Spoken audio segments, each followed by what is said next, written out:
사실은 또 쓸 때마다 제가 안 하려고 그랬는데요. 한편에 왜냐면은 좀 안 하면 너무나 섭섭할 것 같은 시가 한 편 있어서 잠깐 시를 좀 같이 나누고 시작하겠습니다.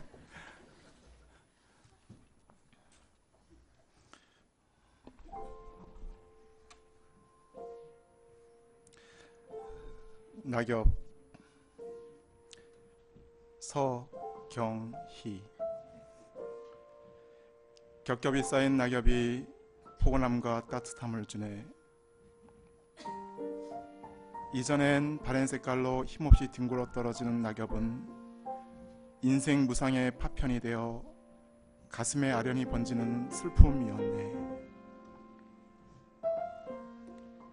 시련을 겪은 나의 마음, 낙엽을 보는 눈도 바뀌었네. 더 이상 나뭇가지에 붙어있지 못하고 떨어져 버린 서글픈 삶이 아니라 끝까지 자기 소명 다하고 다시 땅으로 돌아온 대견스럽고 용감한 삶이었네. 또 이렇게 밑거름으로 삭혀져 다음에 생명의 역사를 준비하려고 값진 한 해살이를 마무리하는 아름다운 그대 낙엽이여, 오랜만에 본 손님처럼 반갑네. 쌓였던 낙엽이 성깔 부리며 몰아치는 거센 바람에 여기저기 흩어지고 나라가 자리를 잡네. 마치 제각기 사는 인생들의 모습처럼 어디서나 다양한 삶을 보여주시는 주님. 나 또한 주님이 인도하시는 대로 자기 소명 다하고 아름다운 색깔의 낙엽이 되어 새 생명 잉태하는 밑거름 되리. 아름다운 그대 낙엽이여. 이 시 어디서 보지 않으셨어요? 아마 저 이영하 씨 책자 9월달, 10월달에 보면 거기에 있던 시였습니다. 사실은 이 서경희 사모님은 잘 아시죠? 우리 경성센터 서제임스 목자님의 동역자이시고요. 사실 두 분은 의사 부부세요. 그리고 고대 의대 선배님이세요. 사실은 그 서경희 사모님은. 근데 한평생 풀타임으로 희생적으로 복음 역사를 섬기셨던 경희 사모님은 딸 셋을 연달아 놓으시고 바라던 아들을 낳았는데 그 아들이 초등학교 때 암으로 소천하는 고난을 당하셨습니다. 그리고 몇 년 전에는 서제임스 목자님이 암에 걸려 수술을 받으셨습니다. 당시 서경희 사모님은 하나님께 이런 기도를 드렸다고 합니다.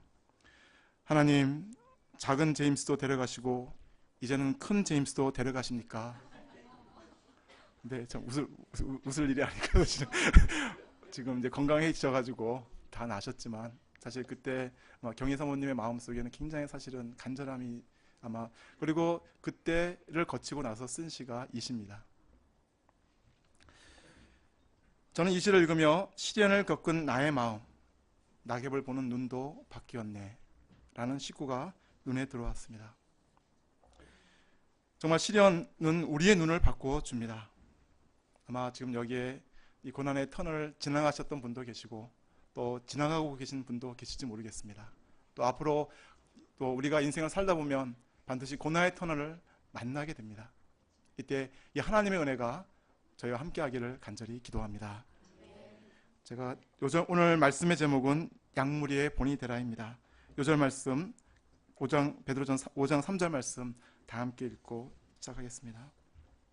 시작. 맡은 자들에게 주장하는 자세를 취하지 말고 양무리의 본이 되라. 자, 기도하겠습니다. 은혜와 사랑이 충만하신 하나님 아버지, 고난의 품을불로 저희를 연단하사 하나님의 사람으로 참 빚어가시는 그 놀라운 사랑에 진심으로 감사를 드립니다.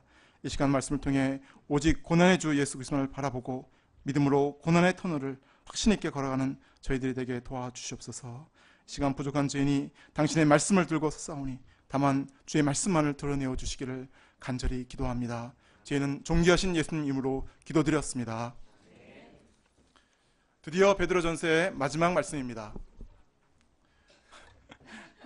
지금까지 근데 이 베드로전서는 마치 고난 시리즈를 거쳐왔던 것 같습니다. 반복해서 고난에 대해 말하고 이때 어떤 자세를 가져야 할 것인가 가르침으로 고난 가운데 있는 성도들이 고난의 의미를 마음에 새겨 믿음으로 승리하기를 고대하는 사도 베드로의 간절함이 묻어 있었습니다. 오늘 말씀의 전반부에서도 다시 한번 고난의 의미를 새겨주며 그리스도의 고난에 참여하는 것으로 기뻐하라 권면하고 있습니다. 그리고 또한 5장에서는 개인뿐 아니라 신앙 공동체가 이런 고난 가운데 어떻게 하나 되어 견고하게 설 수 있는가 가르쳐주고 있습니다. 오늘 말씀을 통해 고난 가운데 정말 저희가 힘써야 할 것이 무엇인가 배울 수 있기를 기도합니다. 파트 1, 그리스도의 고난에 참여하는 것으로 즐거워하라. 12절, 13절을 보십시오. 다 함께 한번 읽어보겠습니다. 시작. 사랑하는 자들아, 너희를 연단하고 오는 불시험을 이상한 일 당하는 것 같이 이상히 여기지 말고 오히려 너희가 그리스도의 고난에 참여하는 것으로 즐거워하라. 이는 그의 영광을 나타내실 때 너희로 즐거워하고 기뻐하게 하려 함이라. 사도 베드로는 자주 고난 가운데 흩어져 있는 성도들을 사랑하는 자들아. 우리 전서에는 2번 나오지만 후서에는 4번 나옵니다. Dear friends 또는 beloved라고 하며 깊은 애정과 사랑을 갖고 부르고 있습니다. 현재 그들은 사도 바울이 언급하고 있는 것처럼 불시험과 같은 환난과 핍박 가운데 있었습니다. 당시 네로 왕제는 자신이 저지른 로마의 대화제 책임을 그리스도인들에게 돌린 후 대대적인 핍박을 감행하고자 하였습니다. 그는 신자들을 십자가에 매달고 기름을 뿌린 후 정원의 연회장의 불을 밝히는 인간 횃불로 사용하였습니다. 콜로세움에서 짐승의 가죽을 씌워 맹수에게 물려 뜯겨 죽는 것을 즐기기도 하였습니다. 이런 불을 통과하는 듯한 시련과 핍박을 당할 때 신자들의 마음에는 믿음으로 사는데 또 이 교회에서 기독교로 개종하였는데 축복은 고사하고 왜 이런 고난을 당해야만 하는가 이상하게 생각할 수 있습니다. 마치 필립 얀시의 책 제목처럼 내가 고통당할 때 하나님 어디 계십니까? 하나님 제게 왜 이러세요? 라는 질문이 터져나오게 됩니다. 그러나 사도 바울은 이런 불시험 앞에서 이상한 일 당하는 것 같이 이상히 여기지 말고 오히려 그리스도의 고난에 참여하는 것으로 즐거워하라, 리조이스하라고 명령하고 있습니다. 왜 그렇습니까? 왜 그렇게 할 수 있습니까? 그리고 왜 그렇게 해야만 합니까? 첫째, 이 불시험은 우리를 유혹해서 넘어뜨리는 것이 아니라 연단하는 것이기 때문입니다. 12절에서 보면 사도 바울은 너희를 연단하려고 오는 불시험이라고 하였습니다. 순수한 금을 얻기 위해서는 1000도의 불로 3개의 용광로를 통과해야 합니다. 한 개의 용광로를 거칠 때마다 금강석에 포함된 불순물이 제거되어 결국 99.99% 순도 49 순금 24K 금이 만들어지게 됩니다. 이게 이제 49 금이 이제 그겁니다. 근데 금도 순도에 따라서는 49부터 79으로 금으로 분리되는데 이 중 최고의 금은 99.99999% 79 금이라고 합니다. 여러 가지 순금을 만들려면 자신의 얼굴이 거울처럼 보일 때까지 연단을 멈추지 말아야 한다는 교훈이 있다고 합니다. 우리의 영혼이 정금같이 순수하게 맑게 되려면 이 1000도의 불시험을 거쳐야 하는데 그것이 바로 고난인 것입니다. 숱한 어려움 속에서도 끝까지 믿음을 잃지 않은 욥의 신앙 고백은 저에게 큰 울림으로 다가옵니다. 그런데 내가 앞으로 가도 그가 아니 계시고 뒤로 가도 보이지 아니하며 그가 왼쪽에서 일하시나 내가 만날 수 없고 그가 오른쪽으로 들이키시나 배울 수 없구나. 그러나 내가 가는 길을 그가 아시나니 그가 나를 단련하신 후에는 내가 순금같이 되어 나오리라. 수는 높은 정금 같은 인생을 살았던 요셉, 다니엘, 다윗, 또 사도 바울, 또 우리 주기철 손양원 목사님, 그리고 오늘 본문의 베드로의 삶이 그러하였습니다. 잠언 17장 3절 말씀처럼 도가 아니는 은을 풀무는 금을 연단하거니와 여호와는 마음을 연단하신다고 하셨습니다. 저는 지난 데이비초 선교사님의 선교복을 들으면서 현재 고난의 풀무풀을 지나가고 있지만 더욱 예수 그리스도를 닮아가며 하나님을 섬기시는 그분의 모습에 많은 은혜를 받았습니다. 고난 가운데 고난받으신 예수 그리스도를 생각하고 예수님의 말씀을 붙들게 될 때 예수님의 삶을 몸으로 배우게 됩니다. 우리 신자의 삶의 목표는 예수님을 배우고 따르는 것입니다. 그런데 그 유일한 길은 바로 예수님을 따라 자기 부인, 자기 십자가를 지는 삶, 곧 고난의 삶입니다. 예수 그리스도의 고난에 자진 동참하는 삶입니다. 유베베 선생의 이런 말이 있습니다. 요즘은 저희가 선서를 잘 안 하지만 옛날에 저희가 이제 선서를 종종 했는데, 하나, 나는 주 예수의 그리스도 십자군이다. 진리의 말씀을 옳게 분별하여 기독교 인생관을 확립한다. 하나, 나는 주 예수의 그리스도의 십자군이다. 성삼국과 세계 선교를 위해 자진 그리스도의 고난에 동참한다. 멋지지 않습니까? 우리 석채 목사님 어때요? 한번 선서해 볼 수 있겠어요? 이렇게 적극적으로 십자가를 사랑하며 예수 그리스도를 쫓고자 할 때 세상죄의 유혹에 빠지지 않고 시대를 섬기고 변화시키는 하나님의 역사에 쓰임받을 수 있습니다. 둘째, 주님을 위해 받는 고난은 주님과 더불어 받는 고난이기 때문에 이 고난을 통해 예수님이 하늘의 영광에 들어가신 것처럼 우리 또한 하늘 영광에 참여할 수 있기 때문입니다. 이 기쁨이 어느 정도인지 13절 하반절에 보면 즐거워하고 기뻐한다라고 되어 있습니다. 또 NIV 성경에 보면 overjoy, 우리 동모 박사가 예수님 믿는 별을 다시 만날 때 느꼈던 그런 감격스러운 감격을 맛본다고 합니다. 우리가 이 땅에서 예수님을 믿음으로 받는 고난을 예수님 안에서 즐거워하고 즐기면, 즉 리조이스하면 하늘나라에서 그 영광 중에 오버조이 하게 된다는 것입니다. 사도 바울도 이 비밀을 알았습니다. 생각하건대 현재의 고난은 장차 우리에게 나타날 영광과 비교할 수 없도다. 그래서 그는 일생을 이 땅에서 그리스도의 고난에 동참하는 삶, 더 나아가 그 죽으심까지 본받고자 애를 쓰는 삶을 살았습니다. 사실 어떤 사람도 고난 그 자체를 즐길 수는 없습니다. 그러나 고난이 주는 의미를 알고 예수님이 주시는 말씀과 위로와 힘을 덧입고 예수 그리스도 안에서 고난을 감당할 때 고난의 순간 감사하고 즐거워하고 기뻐할 수 있습니다. 사실 베드로도 이전에는 고난에 대한 철학이 없었습니다. 변화산에서 모세와 엘리야와 변형되신 예수님을 보고는 초막셋을 짓고 그곳에 머물기를 좋아했습니다. 또 십자가를 지시겠다는 예수님을 말리다가 예수님께 무지하게 책망을 받기도 하였습니다. 또 예수님이 체포당하시고 신문 받으실 때 계집종 앞에서 고난이 두려워 예수님을 3번이나 부인하기도 하였습니다.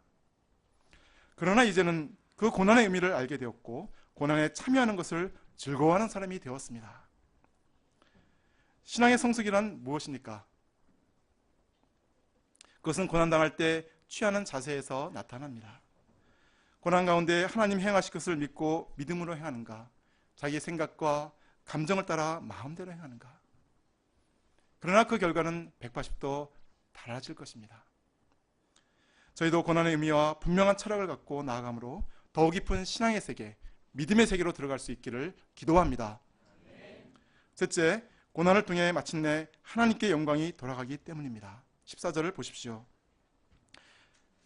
너희가 그리스도의 이름으로 치욕을 당하면 복 있는 자로다. 영광의 영 곧 하나님의 영이 너희 위에 계심이니라. 세상 사람들은 고난 가운데 있는 사람을 복 없는 사람이라고 합니다. 그러나 고난 가운데 있는 사람은 복 있는 사람입니다. 왜 그렇습니까? 그것은 영광의 영 곧 하나님의 영이 임하기 때문입니다. 우린 날마다 10년 가운데 영광스러운 하나님의 영을 모시고 살지만 그 임재를 잘 느끼지 못하고 살고 있습니다.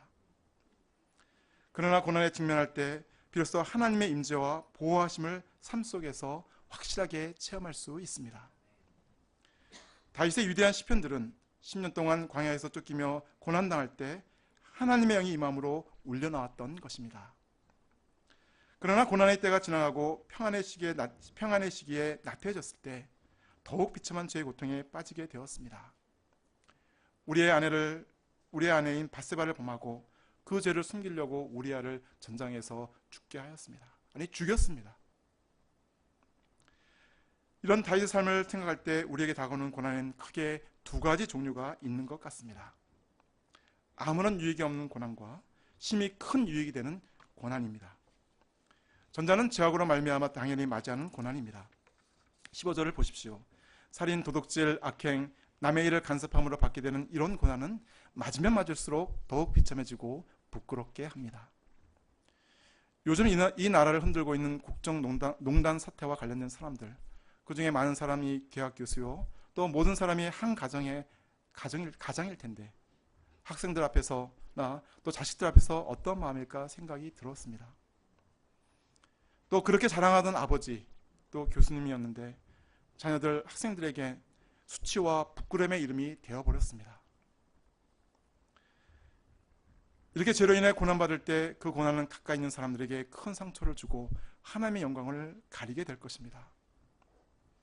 그러나 14절 말씀에 나오는 것처럼 그리스도의 이름으로 당하는 치욕, 즉 하나님과 그분의 나라와 그분의 말씀으로 말미암아 당하는 고난은 하나님의 살아계심을 삶에서 체험하며 하나님께 영광을 돌릴 수 있는 우리에게 큰 유익이 되는 고난입니다. 사실 초대교회 역사는 이 같은 고난으로 점철되어 있습니다.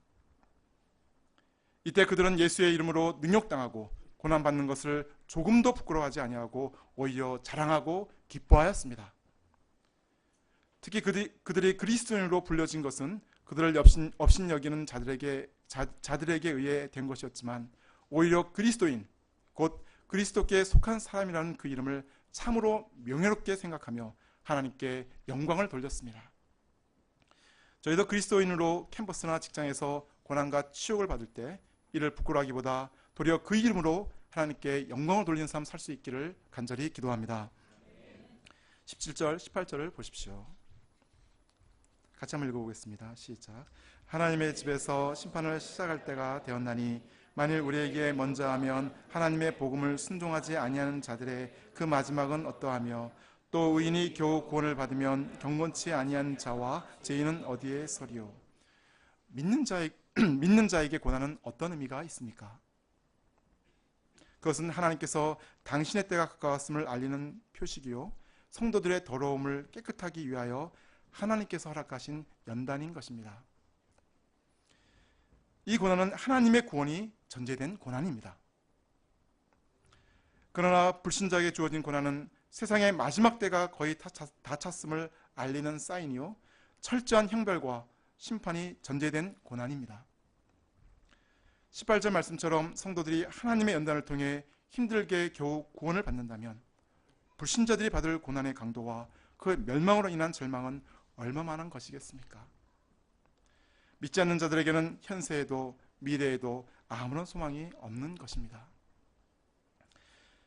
이와 같이 신자들이 고난을 받는 것이 하나님의 뜻이고 반드시 통과해야 할 시험이라면 고난의 때 무엇을 해야 합니까? 19절을 보십시오. 같이 한번 읽어보겠습니다. 시작. 그러므로 하나님의 뜻대로 고난을 받는 자들은 또한 선을 행하는 가운데 그 영혼을 미쁘신 창조주께 의탁할지어다. 첫째는 하나님의 심판이 있음을 믿고 선을 행해야 합니다. 악을 악으로 갚지 말고 악을 선으로 이겨야 합니다. 비록 선을 행함으로 고난을 받는다 할지라도 선을 행함으로 고난받는 것이 하나님의 뜻임을 확신하고 나를 구원하신 예수 그리스도의 아름다운 덕을 증거하며 사랑할 수 없는 그 한 사람을 사랑해야 합니다. 둘째는 자신의 영혼을 미쁘신 창조주 하나님께 의탁해야 합니다. 신자들은 고난 가운데 죽을 수도 있습니다. 그러나 죽음을 두려워하지 말고 그 영혼을 미쁘신 하나님께 의탁해야 합니다. 세상은 우리의 육체는 죽여도 영혼은 어찌하지 못합니다. 하나님은 우리의 영혼을 보호하사 하늘의 영광으로 인도하십니다. 예수님께서 숨지실 때 말씀하셨습니다. 아버지, 내 영혼을 아버지 손에 부탁하나이다. 스데반도 순교할 때 이렇게 기도하였습니다. 주 예수여, 내 영혼을 받으시옵소서. 지금 당장은 아닐지 모르지만 저희가 극단적인 고난에 있을 때 어찌 할 바를 모를 수 있습니다. 그러나 그때를 피하려고 하지 말고 미쁘신 주님께 의탁해야 합니다. 모든 길을 아시는 주님께서 우리를 가장 선하게 인도해 주시고 보호해 주실 것입니다. 파트 2. 양무리의 본이 되라. 고난의 때 교회의 역할은 매우 중요합니다. 교회 공동체가 굳게 서서 고난받는 성도들을 위로하고 믿음에 서도록 도와야 합니다. 이를 위해서는 교회 영적 지도자들인 장로들의 역할은 더욱 중요합니다. 1절을 보십시오. 베드로는 그들에게 권면하되 같은 입장에서 권면하고 있습니다. 당시 베드로는 사도로서 절대적인 영향력을 끼치고 있었으므로 얼마든지 사도의 권위로 명령할 수 있었습니다. 또 베드로전서 1장 1절에서는 자신을 예수 그리스도의 사도라고 소개하기도 하였습니다. 그러나 여기서 그는 겸손하게 그들과 똑같은 장로 중에 한 사람으로 간곡히 권면하고 있습니다. 그리고 그리스도의 고난의 증인이요 장차 나타날 영광에 참여할 자임을 밝히고 있습니다. 그러면 사도 베드로가 장로들에게 주는 권면이 무엇입니까? 2, 3절을 보십시오. 같이 한번 읽어보겠습니다. 시작. 너희 중에 있는 하나님의 양무리를 치되 억지로 하지 말고 하나님의 따라 자원함으로 하며 더러운 이득을 위하여 하지 말고 기꺼이 하며 맡은 자들에게 주장하는 자세를 하지 말고 양무리의 본이 되라. 베드로는 먼저 장로의 사명이 무엇인지 말하고 있습니다. 장로의 사명이 무엇입니까? 메인 뒤에 앉아 계신 우리 레베카 사모님처럼 오늘 안 온 사람이 누군지 체크하는 것입니까? 아니면 교회에서 물질이 필요할 때 많은 물질을 대는 사람입니까? 너희 중에 있는 하나님의 양무리를 치되라는 말씀을 볼 때 장로의 사명은 하나님의 양무리를 치는 것입니다. 양을 친다는 것은 양을 돌보고 먹이는 것입니다. 결국 장로는 양치는 목자입니다. 그러므로 이 말씀은 목자로 살고자 하는, 아니 목자라고 불리는 여기 계신 모든 분에게 해당하는 말씀입니다. 베드로는 목자가 어떤 자세와 동기를 갖고 양을 채하는지, 하지 말아야 할 것과 마땅히 해야 할 것 한 쌍씩 3종 세트를 권면합니다. 첫째, 억지로 하지 말고 하나님의 뜻을 따라 자원함으로 해야 합니다. 억지로 한다는 것은 마지못해 하는 것입니다. 하기 싫은데 의무감으로, 또는 사람들의 눈치나 체면을 생각해서 하는 것입니다. 그런데 우리가 살면서 억지로 해야 할 일도 있습니다.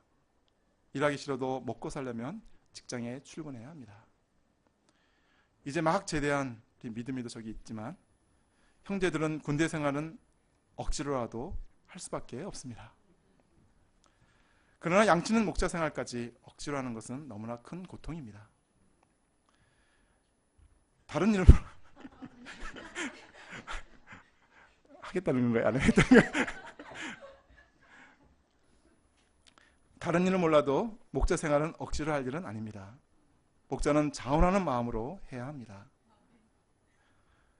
자원하는 마음은 자발적으로 마음에서 우러나서 하는 것입니다. 그렇게 할 때 기쁨이 있습니다. 그러면 어떻게 자원함으로 양을 칠 수 있습니까? 그것은 하나님의 사랑에 대한 확신과 감사로부터 나옵니다. 사실 하나님의 양무리를 치라는 권면은 사도 베드로의 예수님과의 깊은 개인적인 경험에서 나온 것입니다. 사실 계집종 앞에서 3번 예수님을 부인한 후 처절한 실패감 속에 디베레 바닷가에서 고기를 잡고 있을 때 부활하신 예수님이 친히 찾아와 베드로에게 물으셨습니다. 내가 나를 사랑하느냐? 그리고 이렇게 3번씩이나 물으시며 내 어린 양을 먹이라, 내 양을 치라, 내 양을 먹이라 간곡히 부탁하셨습니다. 3번이나 예수님을 부인했던 자신을 먼저 찾아오사 떡과 물고기를 입에 넣어주시며 무한 사랑을 보여주신 예수님의 이 질문과 부탁 속에 베드로는 도저히 감당할 수 없는 그 사랑에 목이 메었을 것입니다. 베드로는 이 예수님의 무조건적인 사랑에 감사해서 일생 하나님의 양무리를 섬기는 삶을 살았습니다. 비록 양들로 인해 힘들 때도 있었지만 내가 나를 사랑하느냐, 내 어린 양을 먹이라 는 주님의 음성, 사랑의 음성만을 붙들고 일생 양들을 섬겼습니다. 그리고 그런 삶 속에서 예수 그리스도의 마음, 한 영을 향한 예수님의 사랑을 깊이 깨달았던 베드로는 이제 고난 가운데 있는 장로들에게 하나님의 양무리를 치라고 권면하고 있습니다. 저희도 나의 죄를 대신 지시고 십자가에 죽으신 예수님, 또 내 모든 죄와 허물을 용서하시고 변함없이 나를 사랑하시는 주님을 저희도 사랑합니다. 그렇지 않습니까? 이 사랑하는 주님께서 바로 저희에게도 당신의 양을 치라고 부탁하십니다. 또 그 양들을 맡기셨습니다. 우리가 양을 돌보는 수고가 아무리 크다고 한들 예수님께서 우리를 구원하시기 위해 쏟으신 그 수고와 그 희생에 비할 수 있겠습니까? 일생 베드로가 예수님의 변함없는 사랑에 붙들려 목자의 삶을 산 것처럼 저희 또한 나를 향한 예수님의 사랑과 그 은혜에 붙들려 하나님의 어린 양을 자원함으로 칠 수 있기를 기도합니다. 예수님의 핏값으로 사신 그 어린 영혼을 예수님의 눈으로 바라보고 맡겨주신 양들을 힘써 섬길 수 있기를 기도합니다. 둘째, 더러운 이득을 위하여 하지 말고 기꺼이 해야 합니다. 더러운 이득이란 1차적으로 물질에 대한 욕심이나 생계의 수단을 의미하지만 넓게는 사람의 인정이나 칭찬, 명예심이나 사사로운 욕심을 의미하기도 합니다. 사실 우리는 양을 치며 돈을 받지는 않습니다. 도리어 돈을 쓰면서 양을 칩니다. 여기 돈 받는 분 혹시 계십니까? 말씀 공부해주고 뭐 1,000원 뭐 이렇게. 그러나 사람의 인정과 칭찬을 위해 양을 칠 수 있습니다. 또 자신의 영향력을 넓히려고 양을 칠 수도 있습니다. 그런데 이렇게 목적이 순수하지 않을 때 목자는 삭군같이 정말 도움이 필요한 양보다는 말 잡는 양을 찾게 되고 양의 내면 문제보다는 외적인 모습에 연연하며 조급하게 푸시할 수 있습니다. 그러면 양을 칠 때 이런 더러운 이득을 위해 하지 말고 기꺼이 해야 합니다. 기꺼이 한다는 것은 간절한 마음으로, eagerly 또는 진심으로 하라는 것입니다. 세상에는 여러 가지 할 일이 많이 있지만 양을 치는 것처럼 고귀하고 값진 사명은 없습니다. 왜냐하면 영적으로 죽어가는 한 영혼을 살리는 일이기 때문입니다. 예수님께서 이 땅에 계실 때 온 마음과 힘을 다해 이 일을 감당하셨고 베드로와 우리에게도 유언적으로 부탁하셨던 것입니다. 비록 양을 친다고 밥이 나오지도 떡이 나오지도 않지만 또 사람들이 알아주지도 않지만 죽어가는 한 영혼을 살려 존귀한 하나님의 형상으로 회복하도록 돕는 이 목자의 사명은 그 어떤 것과도 바꿀 수 없는 가장 고귀한 것입니다. 저희가 사사로운 이득을 위해 이 일을 하지 않고 정말 소명감을 갖고 순수하게 간절하게 목자의 사명을 감당할 수 있기를 기도합니다. 셋째, 주장하는 자세를 하지 말고 양무리의 본이 되어야 합니다. 3절을 보십시오. 같이 한번 읽어보겠습니다. 시작. 맡은 자들에게 주장하는 자세를 하지 말고 양무리의 본이 되라. 여기서 맡은 자들은 2절에 하나님의 양무리들입니다. 하나님께서는 목자들에게 자신의 양들을 맡기실 때 온유와 겸손으로 섬기도록 맡기셨습니다.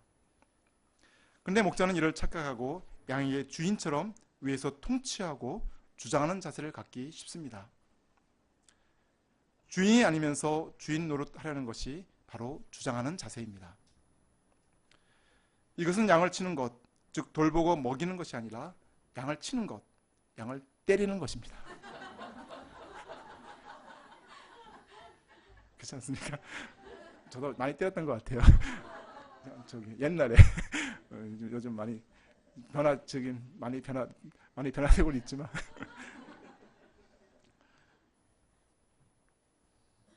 목자는 양들의 믿음을 주관하는 자가 아니요 믿음을 돋는 자들입니다. 그러므로 목자는 양이 예수님과 깊은 인격적인 관계성을 갖고 예수님의 음성을 잘 들을 수 있도록 도와줘야 합니다. 그러나 이때 아무리 말로 이래라 저래라 한다고 해도 양은 따르지 않습니다. 양은 목자가 말보다는 실제로 본을 보일 때 그대로 따라하게 됩니다. 그렇다면 어떤 본을 보여야 합니까? 목자가 먼저 하나님 말씀에 순종하는 본을 보여야 합니다. 자기를 부인하고 자기 십자가를 지며 예수님을 따르는 본을 보여야 합니다. 고난 중에도 낙심하지 않고 부활의 영광과 하나님 나라를 소망하며 이 땅에서 믿음으로 사는 모습을 보여야 합니다. 그러나 이런 모습은 결코 쉽지 않습니다. 의도적으로 양 앞에서 좋은 모습 보이려고 하다 보면 바리새인처럼 외식하기 쉽고 도리어 양의 눈치를 보게 됩니다. 우리가 양물의 좋은 본이 되기 위해서는 먼저 우리 자신이 예수님의 좋은 양이 되어 예수님을 본받는 삶을 살아야 합니다. 겸손히 예수님을 본받는 삶을 살아갈 때 비록 자신은 부족하더라도 양들에게도 예수님을 따르도록 예수님을 배우도록 권면할 수 있습니다. 사도 바울은 고린도 성도들에게 내가 그리스도를 본받는 자가 된 것 같이 너희는 나를 본받는 자가 되라고 말했습니다. 그가 이렇게 말할 수 있었던 것은 그의 삶이 일생 예수 그리스도를 본받는 삶이었기 때문에 가능하였습니다. 4절을 보십시오. 그리하면 목자장이 나타나실 때 시들지 아니하는 영광의 관을 얻으리라. 우리가 이렇게 자원함으로 기꺼이 양을 치고 양무리의 본이 되는 삶을 살 때 목자장 되시는 예수님께서 나타나실 때 시들지 않는 영광의 면류관을 주십니다. 올림픽에서 금메달을 따기 위해 얼마나 많은 수고와 땀을 흘립니까? 그러나 그렇게 얻은 면류관은 결국 시들어 버립니다. 그러나 한 영혼을 위해 흘렸던 눈물과 기도, 또 주님을 위해 드렸던 충성과 헌신은 하나도 땅에 떨어뜨리지 않으십니다. 이것은 신실하신 주님의 약속입니다. 저희가 주님 주실 영광의 면류관을 바라보며 어떤 고난과 아픔 속에서도 확신 있게 목자 생활을 할 수 있기를 간절히 기도합니다. 5절 상반절을 보십시오. 젊은 자들아, 우리 젊은 자들만 한번 읽어볼까요? 순종하고까지. 우리 자기가 결혼 안 했다고 생각하는 사람들은 젊다고 계절을 찾겠습니다. 예, 시작.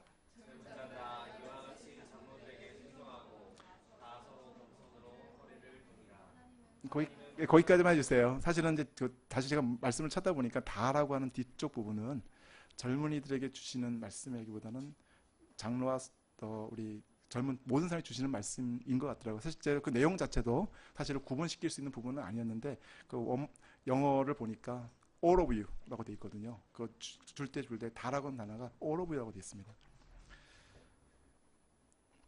여기서 젊은이는 말 그대로 젊은 사람이기도 하지만 리더를 따르는 사람입니다. 베드로는 이들에게 단 한 가지 고면만 합니다. 장로들에게 순종하라. 장로와 같은 영적 리더는 여러 가지 것들을 다 잘해야 하지만, 아까 우리가 세 가지 최소한 이야기를 말씀드렸지만 다 잘해야 하지만, 따르는 젊은이는 한 가지만 잘하면 됩니다. 리더를 따르고 순종하는 것입니다. 인간은 누구나 순종을 싫어합니다. 자기 생각대로 살고 싶어 합니다. 그러나 그렇게 할 때 하나님께 세우신 지도자들을 통해 공동체에 전달하는 하나님의 뜻을 거스를 수 있고 영적 질서를 파괴함으로 성령의 것을 깰 수 있습니다. 그러므로 젊은이는 자존심과 혈기를 내려놓고 스스로 낮추고 겸손히 장로들의 말을 잘 따라야 합니다. 5절 하반절 6절을 보십시오. 다시 한번 다부터 같이 한번 읽어보겠습니다. 다부터 시작. 다 서로 겸손으로 허로를 동이라. 하나님은 교만한 자를 대적하시되 겸손한 자들에게 은혜를 주시느니라. 그러므로 끝까지 읽으세요. 그러므로 하나님의 돈 안에서 겸손하라. 때가 되면 너희를 높이시리라.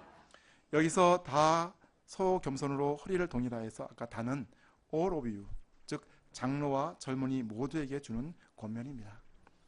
장로는 젊은이에게, 젊은이는 장로에게, 서로가 서로에게 겸손으로 허리를 동이라고 합니다. 허리를 동이라는 이 앵코 보호마이라는 단어는 좀 말이 좀 어렵습니다. 엠콤 보호마이라는 단어는 종이 자신의 겉옷을 오물과 같은 것에서 보호하기 위해 걸치는 짧은 앞치마를 뜻하는 헬라인 앵콤 보마나에서 유래했습니다. 그러니까 마치 예수님이 제자들의 발을 씻기실 때 수건을 두르신 것처럼, 그 수건이 바로 앵콤 보마입니다. 그 두르신 것처럼 겸손의 앞치마를 걸치고 자신이 종이 된 것 같이 상대를 섬기라는 것입니다. 저는 이런 모습을 누가복음을 통해 자주 보게 됩니다. 여기서 가장 나이가 많으시고, 아니 저기 무슨 어르신도 계시지만 우리 목자들, 우리 가장 나이가 많으시고 우리 모임의 리더시지만 늘 겸손하게 섬기시는 것이 몸에 배어 있으신 누가복음을 보면서 동역자는 섬기는 것은 저렇게 하는 것이라고 저를 푸시하였습니다. 어떻게 그렇게 하였습니다. 그저께. 근데 저도 그 말은 정말 배워야 될 생각, 많이 배워야 될 생각 들고 많이 배우고 있습니다. 이와 같이 장로와 젊은이 모든 세대가 겸손으로 서로 하나가 될 때 이런 공동체는 어떤 고난과 환난이 닥쳐도 승리할 수 있습니다. 그러면 이런 겸손은 어디서 나옵니까? 6절을 보십시오. 그러므로 하나님의 능하신 손 아래에서 겸손하라. 때가 되면 너희를 높이시리라. 하나님의 능하신 손 아래에서 겸손할 수 있습니다. 우리를 낮추시고 높이시는 분은 하나님이십니다. 또 내 인생의 주관자는 하나님이십니다. 하나님의 절대적인 주권을 영접할 때 겸손할 수 있습니다. 또한 이런 자를 하나님은 때가 되면 높이십니다. 7절 8절을 보십시오. 이것도 말씀 같이 한번 읽어보겠습니다. 시작. 너희 염려를 다 주께 맡기라. 이는 그가 너희를 돌보심이라. 여기까지만요. 염려는 하나님을 믿지 못하는 불신과 교만에서 나옵니다. 반면 염려를 다 주께 맡기는 것이 바로 믿음이요 겸손입니다. 나의 장래도, 나의 가족도, 나의 건강도, 나의 노후도 모두 주님께 맡길 때 하나님께서 돌봐 주실 것입니다. 부모님이나 목자님이 결코 나의 인생을 책임져 줄 수 없습니다. 우리의 참된 목자는 하늘에 계신 아버지와 그분 우편에 계신 예수님 뿐이십니다. 나의 참된 목자이신 예수님만을 의지하며 이 땅에서 정말 모든 염려는 주께 맡기고 믿음으로 살 수 있기를 기도합니다. 8절 9절을 보십시오. 같이 한번 읽어보겠습니다. 시작. 근신하라 깨어라 너희 대적마귀가 우는 사자같이 두루다니며 삼킬 자를 찾나니 너희는 믿음을 굳건하게 하여 그를 대적하라. 이는 세상에 있는 너희 형제들도 동일한 고난을 당하는 줄을 알미라. 고난의 때 마귀는 신자들을 넘어뜨리고자 먹잇감을 찾아 부르짖는 사자와 같이 삼킬 자를 찾습니다. 그러므로 고난의 때 더욱 근신하고 깨어 있어야 합니다. 근신은 셀프 컨트롤, 즉 자제하고 절제하는 것을 의미합니다. 또 고난의 때 힘들다고 무분별하게 살면 마귀의 밥이 되기 쉽습니다. 영적 나태에 빠지지 말고 마치 초계병이 경계를 서듯 영적으로 깨어 자신을 지켜야 합니다. 적극적으로 믿음을 굳건하게 하여 마귀를 대적해야 합니다. 왜냐하면 나만 고난당하는 것이 아니라 세상에 있는 형제들도 동일한 고난에 있기 때문입니다. 우리가 이 땅에서 당하는 고난은 아무리 길어도 하나님이 우리에게 주시는 영원한 영광에 비교하면 아주 잠깐입니다. 또한 잠깐 당하는 고난 가운데서도 우리를 온전하게 하시고 굳건하게 하시고 강하게 하시고 털을 견고하게 하셔서 우리를 결국 영원한 영광에 들어가게 하실 것입니다. 그러므로 고난의 때 우리를 강하게 하실 이 하나님을 신뢰하고 믿음으로 나아가야 하겠습니다. 12절에서 15절은 베드로의 마지막 인사입니다. 저는 오늘 말씀을 준비하며 고난에 대한 의미를 다시 마음에 새기게 되었고 고난에 대한 자세를 다시 확립하게 되었습니다. 또한 하나님의 악물을 치라는 베드로의 권면을 들으며 지금까지 저의 목자 생활을 돌아보며 이제 목자로서 어떤 삶을 살아야 하는가 새롭게 방향을 잡게 되었습니다. 사실 저는 지난 금요일에 갑자기 가슴 통증이 와서 안암병 응급실을 통해 심장내과에 입원하게 되었습니다. 침대에 실려 심도자실에 심장혈관을 검사하며 이렇게 하다가 하나님께 갈 수도 있겠다는 생각이 들었습니다. 다행히 심장혈관 중 2개의 분지가 50% 정도 막혀 있어 스텐트는 넣지 않았지만 하나님께서 저에게 주시는 경고의 선으로 받아들이게 되었습니다. 하나님이 부르시면 언제든지 모든 것을 놓고 가야 할 자신을 생각할 때 정말 이 땅에 살면서 무엇을 위해 고난받아야 하는가 다시 깊이 깨닫게 되었습니다. 저는 세상이 썩어 없어질 것을 위해 살지 않고 오직 주와 복음만을 위해 자진 그리스도의 고난에 동참하는 삶을 살 수 있기를 기도합니다. 하나님께서 맡겨주신 하나님의 양들을 자원함으로 기꺼이 치며 예수 그리스도를 본받는 삶 살아갈 수 있기를 기도합니다. 또한 먹는 것의 속도와 양과 종류를 절제하고 또 체중을 감량함으로 하나님이 주신 육체를 잘 관리해서 이 땅에 사는 동안 저에게 맡겨진 사명을 정말 죽을 때까지 감당할 수 있기를 기도합니다.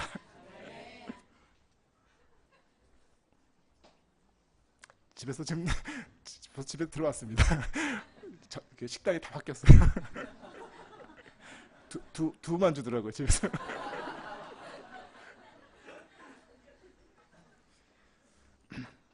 결론입니다. 우리는 베드로전서를 통해 이 땅에 있는 나는 누구인가, 또 현재 직면하고 있는 고난의 의미는 무엇인가, 또 고난 가운데 고난당하신 예수님을 바라보고 이 땅에서 어떤 삶을 살아야 하는가 라는 주제를 반복하면서 이 땅에서 믿음으로 승리하도록 고난에 대한 가치관을 심고 또 심는 베드로의 심정을 엿볼 수 있었습니다. 특히 오늘 말씀과 같이 고난의 때 예수 그리스도의 고난에 참여하는 것으로 기뻐하며 하나님께 맡겨주신 하나님의 약물이의 선한 목자가 되어야 함을 다시금 깨닫게 됩니다. 고난에 대해 저희가 분명한 영적 가치관을 갖고 깨어있으며 또 장로와 젊은이가 영적 질서 속에서 서로 겸손을 허리를 동이는 가운데 그 어떤 고난 가운데서 흔들리지 않고 이 시대 저에게 맡겨주신 사명, 이 생명을 구원하는 역사에 온 마음과 온 힘을 다할 수 있기를 간절히 기도합니다. 예, 제가 기도하고 마치도록 하겠습니다. 하나님 아버지 감사합니다. 베드로전서 또 말씀을 통해 또 참 이 땅에 저희가 어떤 자인지 또 이 땅에 사는 고난의 의미가 무엇인지 가르쳐 주시고 또 정말 이 고난을 또 참 부끄러워하지 아니하고 또 그리스도의 고난에 참여하는 것을 기뻐하며 또 하나님 맡겨주신 사명을 또 감당해야 됨을 다시금 마음에 새겨주셔서 감사합니다. 하나님 저희를 목적으로 부르셨사온데 아버지 하나님 저에게 맡겨주신 당신의 그 어린 영혼들을 아버지 하나님 저희가 온 마음과 힘을 다해 섬길 수 있도록 도와주시기를 간절히 기도합니다. 감사합니다. 예수님으로 기도드렸습니다. 네.